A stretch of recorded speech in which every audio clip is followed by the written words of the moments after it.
بڑے ادب احترام سے مولانا محترم کلیم صدیقی صاحب دامت برکاتہم سے گزارش کرتا ہوں کہ آپ تشریف لائیں اور ہماری رہنمائی فرمائیں. حضرت مولانا کلیم صدیقی صاحب. الحمد للہ رب العالمین والصلاة والسلام علی سید المرسلین وعلی آلہ وصحبہ اجمعین ومن تبعہم بإحسان ودعا بدعوتہم الی یوم الدین. اما بعد فاعوذ باللہ من الشیطان الرجیم. بسم اللہ الرحمن الرحیم. اللہ ولی الذین آمنوا یخرجہم من الظلمات الی النور. اسٹیج پر بیٹھے ہوئے مقتدر محترم اور موقع شخصیات اور معزز حاضرین، اندھیرے سے اجالے کی طرف اس عنوان پر آپ بہت دیر سے مختلف مقررین کے خطاب سن رہے ہیں اور موضوع کا حق ادا کرنے کے لیے یقیناً ہمارے جناب عبدالواجد قادری صاحب نے پورا حق ادا کر دیا ہے موضوع کا یقیناً، اور ان کا حق بھی تھا کہ وہ اس پروگرام کے میزبان ہیں. مہمانوں کی ضرورت کا خیال کرنا اور دسترخوان پر ان کی ضرورت کی ساری چیزیں مہیا کرنا میزبانی کی ذمہ داری ہوتی ہے. یقیناً انہوں نے میزبانی کا حق ادا کیا. یقیناً ہم سب محسوس کر رہے ہیں کہ ان کے خطاب کے بعد یقیناً اب کوئی کسی دوسرے خطاب کی ضرورت نہیں.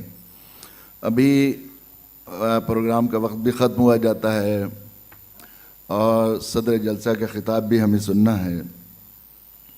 میں بہت مشکور ہوں کہ مجھ جیسے چھوٹے اور دیہاتی اور گاؤں کے آدمی کو اس محترم سلسلے کا ایک حصہ بنایا اور مجھ پر یہ خرد نوازی کا معاملہ فرمایا. یہاں پر میں حاضر ہوا ہوں اور بڑے احترام کے ساتھ، بہت ہی اصرار کے ساتھ مجھے یہاں پر حاضری کا حکم دیا گیا ہے. اس لیے سبق کے طور پر چند باتیں مجھے ضرور عرض کرنی ہی پڑیں گی. دیکھیے، یہ اس کائنات کی اور اس یونیورس کی سب سے بڑی سچائی یہ ہے کہ اس کائنات کا بنانے والا، چلانے والا، اس کا کریٹر، اس کا فاؤنڈر، اس کا رولر صرف ایک اللہ ہے. وہی پیدا کرنے والا ہے، وہی اس کو چلانے والا ہے. ایک بوڑھی عورت چرخہ کاٹ رہی تھی. کسی نے پوچھا کہ اماں جی، اس کائنات کا بنانے اور چلانے والا کون ہے؟ ان کا ایک اللہ. تو پوچھا کس نے کہا، کیسے معلوم ہوا؟ کہا میرے چرخے نے مجھے بتایا. اماں جی، آپ کا چرخہ بھی بولتا ہے؟ کہ ہاں. کیسے؟ کہ جب میں چلاتی رہتی ہوں چرخہ چلتا رہتا ہے، اور جب میں ہاتھ روک دیتی ہوں تو رک جاتا ہے. اور جب میں اکیلی چلاتی رہتی ہوں تو چرخہ سوس صحیح طریقے سے کٹتا رہتا ہے، روئی صحیح طریقے سے چلتی رہتی ہے، بنتی رہتی ہے، اور سوس صحیح طریقے سے کرتا رہتا ہے. اور میرے علاوہ اگر اس چرخے کے ساتھ کوئی بھی دوسرا، میری پوتی، ناتی، چھوٹا سا بچہ کوئی چھیڑ چھاڑ کرتا ہے تو سوت ادھر جاتا ہے، روئی ادھر جاتا ہے، سارا ڈسٹرب ہو جاتا ہے. تو مجھے سمجھ میں آیا کہ جب ایک چھوٹا سا چرخہ بغیر چلائے نہیں چل رہا ہے تو یہ دن رات، سورج چاند ستارے، یہ گرمی سردی برسات کے موسم، یہ پوری کائنات کا نظام، یہ صحیح یہ چل رہا ہے. اس کا چلانے والا کوئی ہے، اور اس کا ایکوریٹ وے میں چلنا اس بات کی علامت ہے کہ چلانے والا ایک ہی ہے. قرآن نے بڑی محبت کے ساتھ یہ بات کہی ہے اس پیدا کرنے والے، لَوْ كَانَ فِيهِمْ آلِهَةٌ إِلَّا اللَّهُ لَفَسَدَتَا. میرے بندوں، میرے علاوہ کوئی اور اس سنسار کا سوامی، چلانے والا، بنانے والا کوئی اور ہوتا تو سنسار میں فساد برپا ہوتا. ایک کہتا دن اب کے لمبا ہوگا، ایک کہتا نہیں. ایک کہتا اورنگ آباد میں ٹیمپریچر 4 ڈگری ہوگا، ایک کہتا نہیں آج تو 22 ڈگری ہوگا. چھوٹے بڑے خدا بھگوان ایشور ہوتے تو اوپر والے جو ہے خدا نے یا ایشور نے یا بھگوان نے اپنے اپاسک سے طے کر دیا ہے کہ آج تمہارا کھیت سکھانا ہے، اور نیچے والے نے یہ بات طے کر دی ہے اپنے اپاسک سے جو اس کی پوجا کر رہا ہے کہ نہیں، آج تمہارے جو ہے کھیتوں میں پانی دینا ہے. تو فساد ہو جاتا نا. ایک گھر میں 2 مکھیا ہوں، بیٹا کہے میں مکھیا ہوں، باپ کہے میں مکھیا ہوں، تو گھر کا میں فساد ہوتا ہے. ایک شہر کے 2 نگر ادھیکش ہوں، ایک اسکول کے 2 پرنسپل ہوں، ایک اسٹیٹ کے 2 سی ایم ہوں تو چل نہیں سکتا. تو یہ سنسار کیسے؟ صرف وہی چلانے والا، وہی بنانے والا، کائنات کو پورا بنانے. اس نے اس پوری مخلوق کا مکھیا اور سردار، اس برات کا دولہا انسان کو بنایا. وہ اس کا پالن کیسا دیالو کرپالو وہ مالک کیسا ساری ماؤں کو مامتا دینے والا وہی ایک ہمارے آنے سے پہلے کیسا خیال کرنے والا وہ مالک ہے, کیسا دیالو کرپالو ہے کہ ہمیں اس دنیا میں آنے سے پہلے ماں کی چھاتیوں میں دودھ بھیج دیا.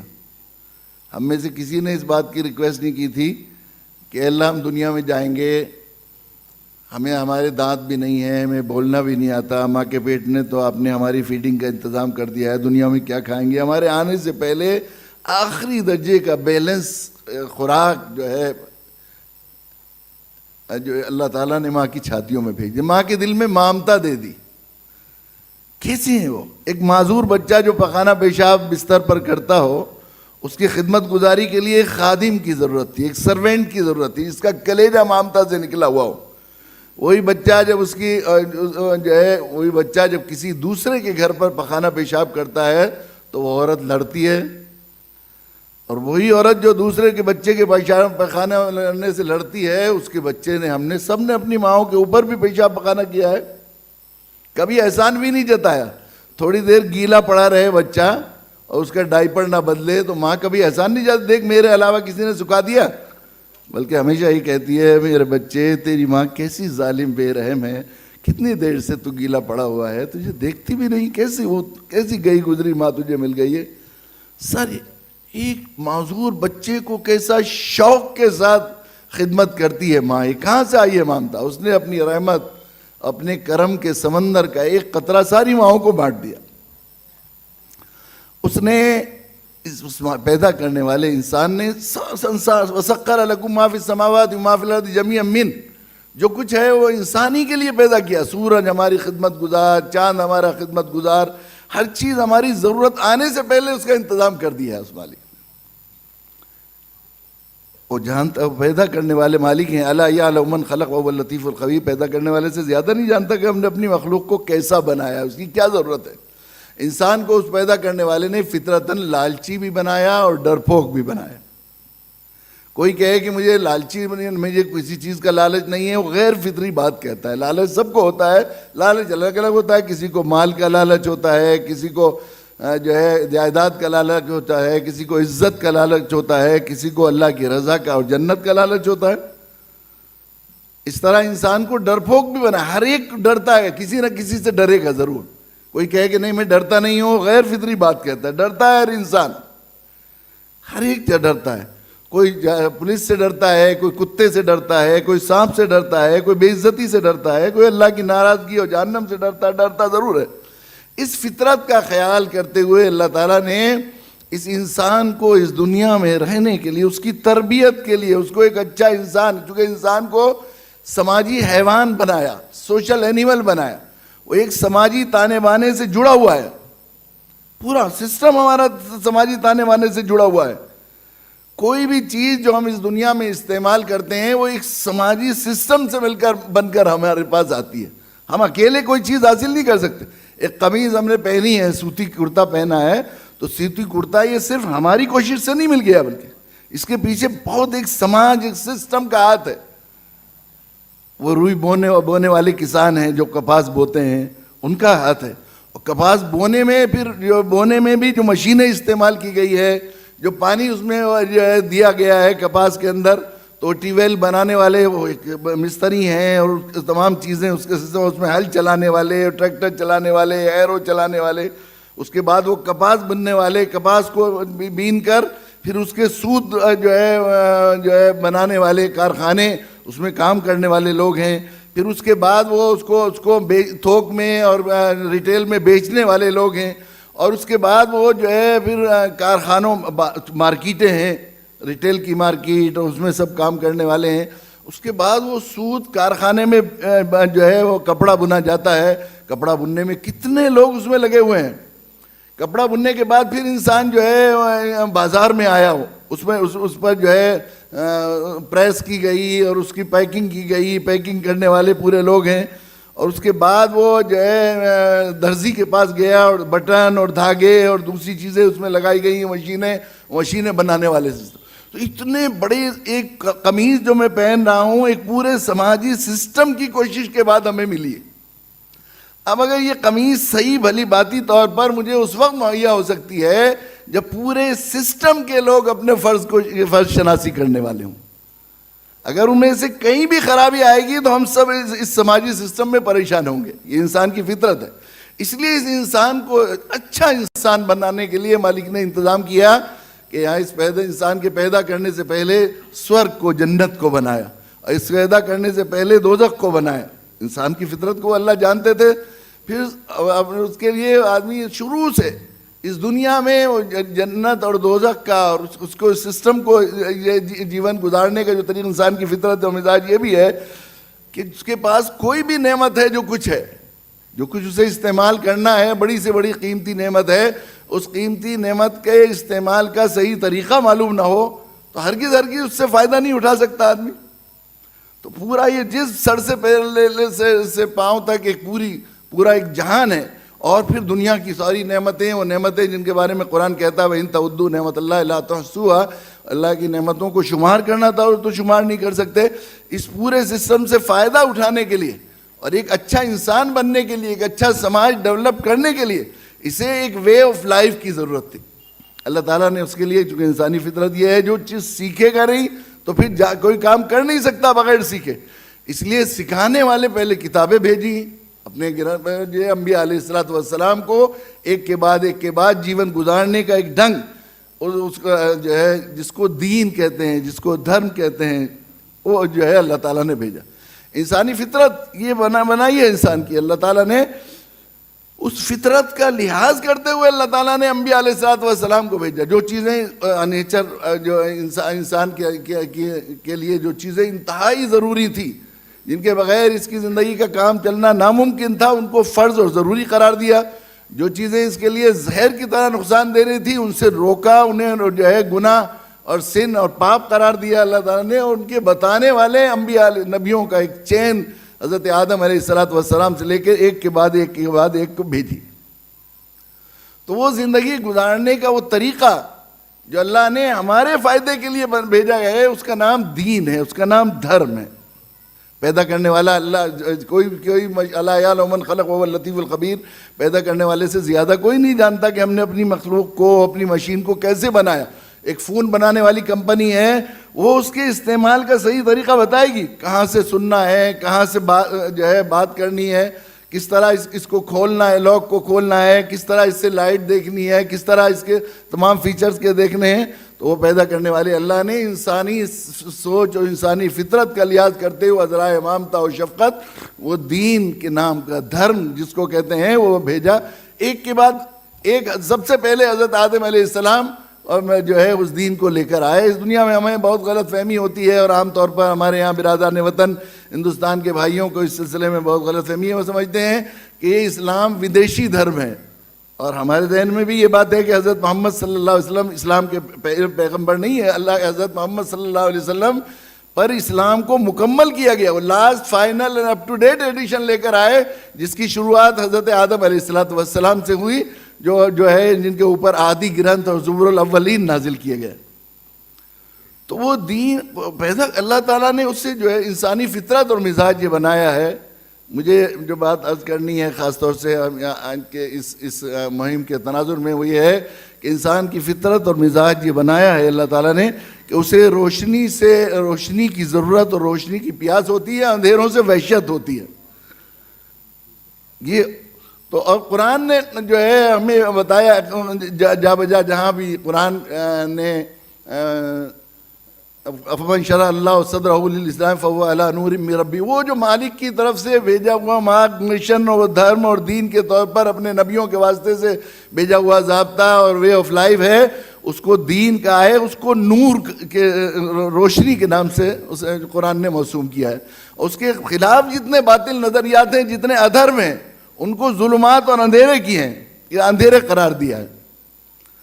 تو ظلمات، یہ آج کا زمانہ جو زمانہ ہو رہا ہے، اس میں یہ زمانہ جس میں جو ہے ہمیں یہ محسوس ہو رہا ہے عام طور پر کہ اندھیرے پھیل رہے ہیں، اور جو ہے دھرم سے اور دین سے اتنی بے اعتمادی پیدا ہو گئی ہے کہ اکثر جب جو ہے مانوتا کے نام پر اور اتحاد اور اتفاق کے نام پر پروگرام کیے جاتے ہیں تو اچھے اچھے اسکالر اور اچھے اچھے سماج سیوی آ کر یہ کہتے ہیں دھرم سے اٹھ کر مانوتا کی بات کیجیے. دین سے ایسا حال ہو گیا ہے, اس طرح ہو گیا دین سے دوری اور جو ہے دھرم کے اندھیرا کا ایسا غلبہ ہو رہا ہے اور ایسا زیادہ دکھائی دے رہا ہے چاروں طرف کہ انسان کو جو ہے ایک طرح سے مایوسی پیدا ہو گئی ہے. انسان کو ایک طرح سے مایوسی پیدا ہو گئی ہے. تو ایسے وقت میں یہ قرآن مجید نے, اس میں مجھے یہ بات عرض کرنی ہے کہ قرآن اللہ تعالیٰ علیہ یا من خلق و اللطیف الخبیر پیدا کرنے والے سے زیادہ نہیں جانتا کہ کیا چیز بنانے والا جانتا ہے کیا چیز حقیقت. دین کو قرآن نے نور کہا ہے اور جتنے ادھرم ہیں دھرم کو نور اور ادھرم کو ظلمات کہا ہے. تو روشنی کی جو ہے نیچر ہوتی ہے پھیلنے کی, اندھیروں کی نیچر پھیلنے کی نہیں ہوتی. اندھیروں کی نیچر خالی جگہ ہونے کی, خالی جگہ لینے کی ہوتی, خالی جگہ کو بڑھنے کی ہوتی ہے. اندھیرے پھیلتے نہیں. سائنس کے بہت سے اسٹوڈنٹ یہاں بیٹھے ہوں گے, وہ سب جانتے ہیں کہ روشنی کی رفتار سب کو معلوم ہے, اور جتنی جو ہے چیزیں چلنے والی ہیں ان میں سب سے تیز رفتار کسی لمبے فاصلے کو اگر آپ کو ناپنا ہے تو اسے لائٹ ایئر کے نام سے موسوم کیا گیا ہے کہ روشنی ایک سیکنڈ میں اتنا چلتی ہے تو ایک سال میں کتنا چلے گی, اس کا ایک پیمانہ بنایا گیا ہے. تو روشنی پھیلتی ہے, اندھیرے خالی جگہ لیتے ہیں, اندھیرے پھیلتے نہیں. اندھیرے جو ہے وہ خالی جگہ لیتے ہیں. ہمیں اللہ تعالیٰ نے حضرت محمد صلی اللہ علیہ وسلم کے بعد ہمارے ذمے یہ ذمہ داری دی ہے کہ یہ دین جو اللہ کے نبی صلی اللہ علیہ وسلم پر مکمل کیا گیا ہے اور یہ نور اور یہ روشنی جو ہے ہم دنیا میں پھیلائیں, یہ ہماری ذمہ داری تھی. تو ہم نے ذمہ داری کو ادا نہیں کیا, اس لیے اندھیرے خالی جگہ لے رہے ہیں. انسان کو جہاں یہ بات ہے فطرت اس کی یہ ہے کہ اسے اندھیروں سے وحشت ہوتی ہے, وہاں ساتھ ساتھ یہ بات بھی ہوتی ہے کہ اس اندھیرے جب زیادہ ہو جائیں تو روشنی کی طلب بڑھ جاتی ہے. عموماً اس وقت جو مایوسی کی کیفیت دین پھیلانے والوں میں اور دین کی کوششیں کرنے والوں میں جو پائی جاتی ہے, اس ضمن میں مجھے بس یہ بات عرض کرنی ہے کہ اندھیرے جو ہے جب اندھیروں کی زیادتی ہوتی ہے, کسی چیز کی بھی کمی ہو جائے تو انسانی ضرورت کی کوئی بھی چیز ہو تو اس وقت اس کی طلب بڑھ جاتی ہے.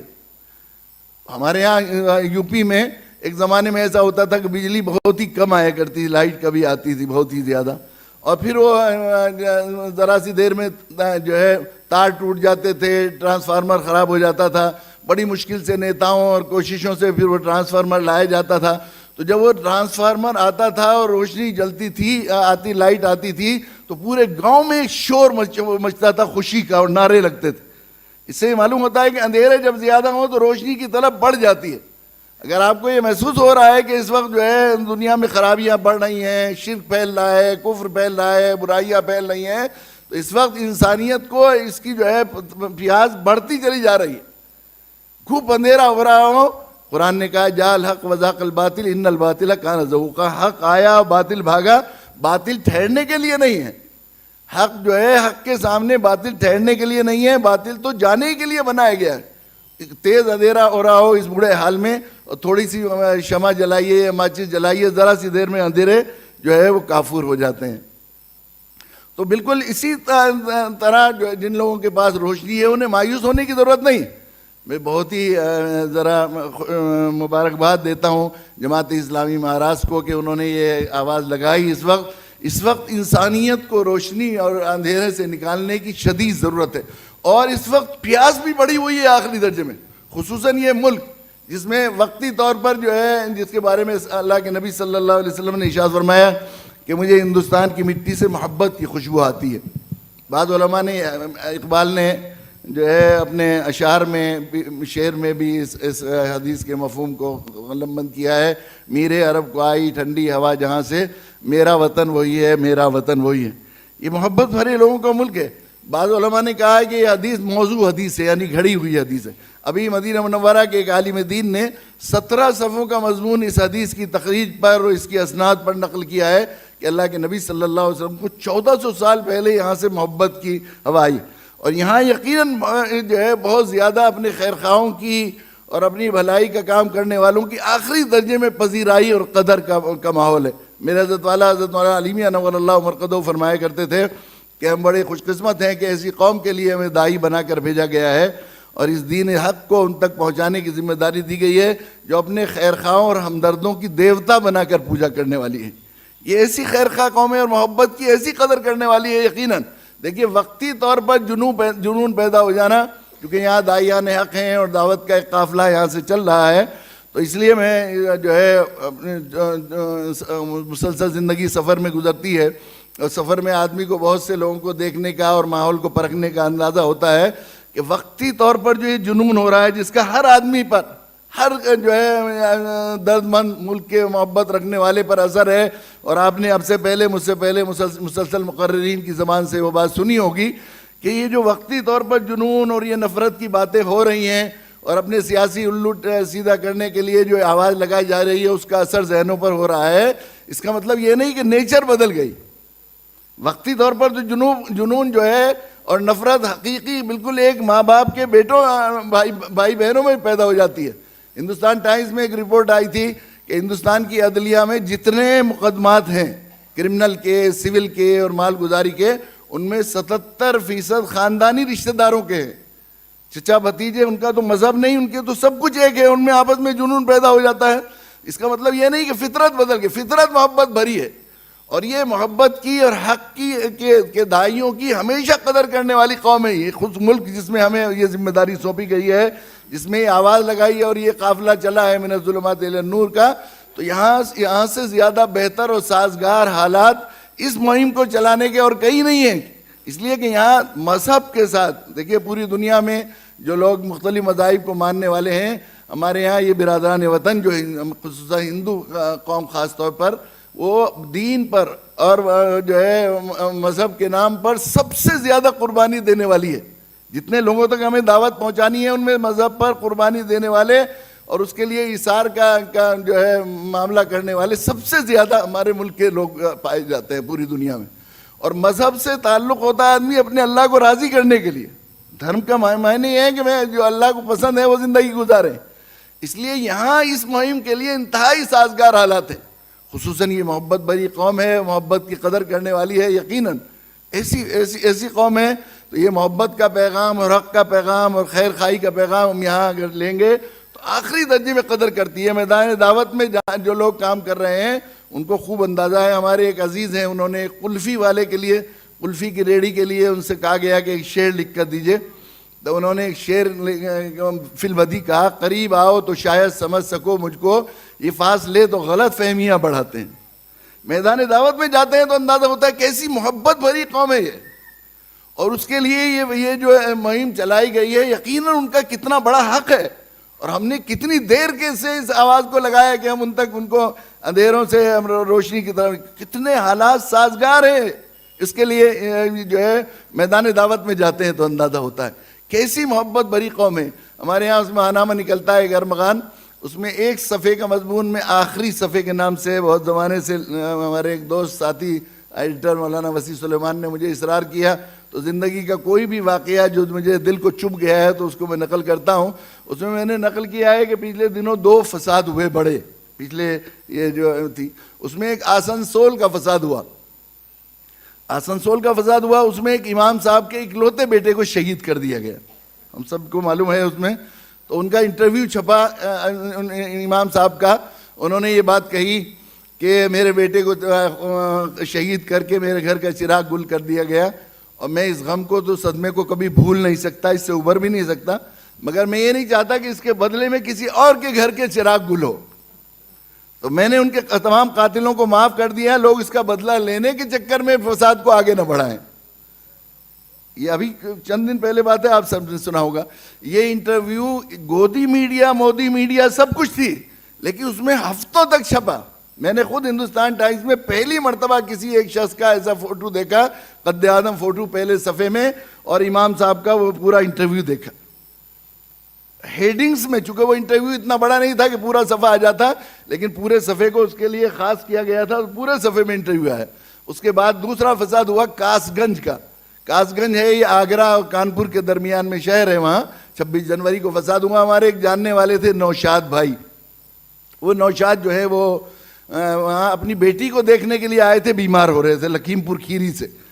وہ آئے تو موب نے انہیں گھیر لیا اور پتھراؤ کرنا شروع کر دیا. ان کی گاڑی کا شیشہ ٹوٹ گیا اور ایک شیشہ ٹوٹ کر ان کی آنکھ میں لگا اور ایک آنکھ پھوٹ گئی. تو لوگوں نے گاڑی رک گئی, دروازہ کھولا, ان کو کھینچ لیا باہر, چابی نکال لی, مار دو ملا کو, یہ گالیاں دے دے کے کہنے لگے مار دو مار دو. مارنے والوں ہی میں سے کسی نے پوچھا بھائی کہاں رہتا ہے ملا, تو کون سے محلے کا رہنے والا ہے؟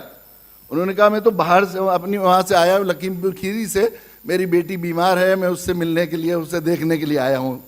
ارے یہ تو اتیتھی ہے, اتیتھی کو مار رہے ہو, باہر کے مہمان کو مار رہے ہو, ہٹ جاؤ ہٹ جاؤ. اصرار کرنے لگے ہٹ جاؤ, تم اسے مار رہے ہو, ہٹ جاؤ. سب نے ہٹا لیا. پوچھا خود چلا لے گا گاڑی, یہ ڈرائیور بھیجیں؟ تو گرم زخم تھا, انہوں نے کہا کہ نہیں میں چلا لوں گا. گاڑی میں بٹھا دیا, چابی لگائی, دروازہ بند کر کے وہی جو کہہ رہے تھے مار دو ملا کو, وہی کہ انہوں نے 2 موٹر سائیکل والوں کو کہا کہ دیکھو اس کے گھر پہنچا دو, کہیں ایسا ہو راستے میں کوئی پریشان نہ کرے. 2-3 دن اس کے بعد میڈیا والوں کو معلوم ہو گیا, ٹی وی چینل والوں کو, کہ ایسا واقعہ ہوا تھا. تو ڈھونڈتے وہ تلاش کرتے ہوئے وہاں پہنچ گئے. ان سے انٹرویو لیا. انہوں نے کہا کہ میں بہت قدر کرتا ہوں کہ وہ کیسے انسان تھے کہ ایسے جنون کے وقت میں بھی ان کی انسانیت جاگ گئی, ان کی فطرت اور ان کی نیچر زندہ ہو گئی, اور انہوں نے ایسی نفرت کا جواب بھی جو ہے وہ اس وقت مجھے چھوڑ دیا. اگر وہ مجھے آج نہیں چھوڑتے تو میں کیسے اپنی بیٹی کو دیکھتا ہوتا؟ میں تو یا تو میرا پوسٹ مارٹم ہوتا یا میری تدفین ہو رہی ہوتی. یہ ہوا. اس کے 2-3 دن کے بعد مجھے ایک صاحب نے ایک اشتہار لا کے دیا, امر اجالا اخبار, ہندوستان کا بہت کثیر الاشاعت اخبار ہے, 38 جگہ سے چھپتا ہے امر اجالا. میرٹھ کا ایڈیشن ہے وہ, اس میں ایک اشتہار تھا میرٹھ کا ایڈیشن.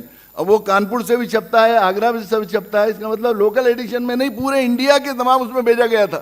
میں نے ایک اخبار والے سے پوچھا کہ اتنا بڑا اشتہار مجھے دینا ہے تو کتنے پیسے چاہیے گے؟ انہوں نے کہا 50,000 روپے میں اتنا بڑا اشتہار آئے گا. اس کا ہیڈنگ تھا ونمر بنتی.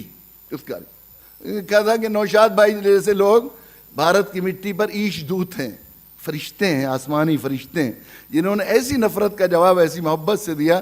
ایسے عیش دودھ کے کمل مکھ سے ایسی پیاری سی آنکھ کے چلے جانے کا کھید مجھے آجیون ستاتا رہے گا. اب میرے پاس جو ہے ان کا نوشاد بھائی کا ایڈریس نہیں ہے, اس لیے اشتہار کے واسطے سے نوشاد بھائی سے ونتی کرتا ہوں کہ اگر وہ اپنے کمل مکھ پر میری آنکھ سویکار کر لیں تو دونوں آپریشن کے خرچ برداشت کروں گا میں. آنکھ دینی پڑے گی تو اس کا بھی, اور آنکھ لینی لگے گی تو اس کا بھی. مسٹر ایل کے مشرا, آپ کا بھائی نوشاد بھائی کا ایک چھوٹا سا بھائی ایل کے مشرا, کانپور کے ہیں مشرا جی, ان کی طرف سے یہ اشتہار آیا. 2-3 دن کے بعد ایک اور اشتہار مجھے دکھایا, دینک جاگرن بھی آپ جانتے ہیں کتنی جگہ سے چھپتا ہے, اس میں ایک اشتہار. یہ اشتہار میں نے اپنے جو ہے ریکارڈ میں رکھا ہوا ہے, امر اجالا والا جو مل کر مسٹر ایل کے مشرا کا ہے. 2-3 دن کے بعد پھر ایک جو ہے وہ اشتہار اپادھیائے جی کا دکھایا. اس میں لکھا تھا پشتاپ, اس کا عنوان تھا جو ہے افسوس اور ندامت. اپادھیائے جی ہیں الہ آباد کے, پریاگ کے اپادھیائے جی تھے, ان کی طرف سے وہ اشتہار ہے. انہوں نے کہا کہ جن کے بھاگ میں آگے بڑھنا ہوتا ہے وہ بڑھ جاتے ہیں. میں سوچتا ہی رہ گیا مشرا جی اپنا کام کر بھی گئے. میرے دل میں بھی یہ بات آتی تھی کہ کاش میں اپنی آنکھ دے سکتا, مگر میرے ذہن میں نہیں تھا کس طرح پہنچ سکتے ہیں. یہ خیال ہی نہیں تھا کہ اخبار کے واسطے ان تک یہ میری ونتی پہنچ سکتی ہے. اب اگر نوشاد بھائی مشرا جی کے بجائے میری آنکھ سویکار کریں تو مجھے زیادہ خوشی ہوگی. میں بھی دونوں آپریشن کے خرچ برداشت کروں گا, اور سوستھ ہونے تک نوشاد بھائی جتنے روز کاروبار سے بیوپار سے چھٹی پر رہیں گے ان کے پورے پریوار کا خرچ ان کا یہ بھائی اپادھیائے برداشت کرے گا. یہ ہے میرے نبی کے سچے فرمان کی صداقت کہ مجھے ہندوستان کی مٹی سے محبت کی خوشبو آتی. ایسے محبت بھرے لوگوں کو اندھیروں سے نکال اجالے کی طرف لانا ہے. اس دین, اس مذہب, اس اللہ کے اس پیغام کو جس کو رحمت اللہ عالمین نبی لے کر آئے ہیں, ہمیں ذمہ داری دی گئی ہے. اور حالات انتہائی سازگار ہیں, بالکل دنیا پیاسی ہے. سخت پیاس کی عالم میں گرم ہوائیں چل رہی ہوں اور سخت جو ہے وہ چاروں طرف دور دور تک پانی نہ ہو, ہونٹوں پر پپڑیاں جم رہی ہوں, زبان پر کانٹے جم رہے ہوں, تو ایسے وقت میں پانی کی طلب اور پانی کی پیاس جس طرح ہوتی ہے اس سے کہیں زیادہ پیاس آج دنیا میں اسلام کی, حق کی اور سچائی کی. پوری دنیا پلک رہی ہے, تڑپ رہی ہے اس ادھرم کی وجہ سے. اس دنیا کی جو حالات ہیں اس سے جو ہے ضرورت اس بات کی ہے کہ جن کے ہاتھ میں روشنی ہے وہ کھڑے ہوں اور کھڑے ہو کر انسانیت کی پیاس بجھائیں. میں بہت مشکور ہوں, یقیناً ایسے وقت میں جماعت اسلامی مہاراشٹر کا ایک قدم پوری انسانیت کے لیے ایک بہت بڑا پیغام ہے اور بہت بڑا مزدہ جا فضا ہے. ہم سبھی کو میں درخواست ہے حاضرین سے کہ ہمیں اس میں بڑھ چڑھ کر حصہ لینا چاہیے اور جو ہے دیکھنا چاہیے, سمجھنا چاہیے. جو یہ ہوتا ہے اصل میں اندھیرے سے وحشت ہوتی ہے فطری طور پر. یہ جو مایوسی کی کیفیت ہے, اندھیرے میں بدگمانی بھی رہتی ہے, ڈر بھی رہتا ہے. اندھیرے میں کچھ آدمی کو دکھتا نہیں ہے اس لیے یہ خیال ہوتا ہے, تو وہ ایک یاس کی کیفیت ہونا فطری ہے. لیکن روشنی جلائی جائے تو اندھیرے فوراً چلے جاتے ہیں, اور اندھیروں بہت دن سے اگر اندھیرے ہو رہے ہوں یا اندھیرے گپ ہو رہے ہوں تو روشنی کی پیاس بھی بڑھ جاتی ہے. اور یہ بھی فطرت کا قاعدہ ہے کہ جب اندھیرے آخری شباب پر ہو جاتے ہیں تو پھر سحر اللہ کی طرف سے فیصلہ ہوتا ہے. یہ بھی قانون قدرت ہے کہ پھر سحر کا فیصلہ ہوتا ہے. اگر آپ کو ایسا بھی لگ رہا ہے تو آپ اس قانون فطرت کی وجہ سے بھی ہمیں مایوس نہیں ہونا چاہیے. بس ہم ذمہ داری ادا کریں, ہم اپنی ذمہ داری ادا کریں, خیر خواہی کا جو ہے ادا کریں, اور برادران وطن کی فطرت اور نیچر کو سمجھ کر ہم لوگ محبت کا پیغام ان تک پہنچائیں تو پورا میدان ہموار ہے. اللہ تعالیٰ توفیق دے کہ ہم سب اس مہم کا حصہ بنیں. میں بہت مشکور ہوں کہ مجھے اس خوبصورت مجلس میں حاضری کا موقع دیا گیا. اللہ تعالیٰ ذمہ داروں کو اس کی اپنی شان عظیم عطا فرمائے. وآخر دعوانا الحمدللہ رب العالمین.